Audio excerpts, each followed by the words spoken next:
जो हमारे ठाकुर जी को सबसे ज्यादा पसंद है। अच्छा एक बात बताओ, आनंद आ रहा है?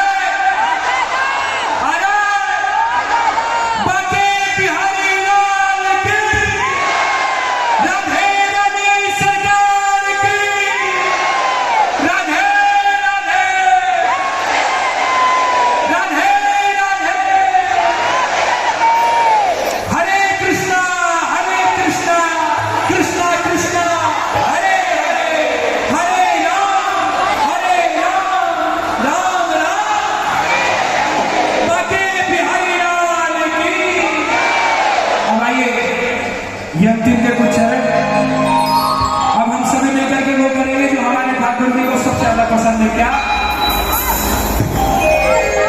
आवाज आई कुछ? अभी सब मिलकर के रास गरबा करेंगे। कितने लोग रास गरबा करेंगे हमारे ठाकुर जी के साथ में? कुछ ही क्षणों में ठाकुर जी का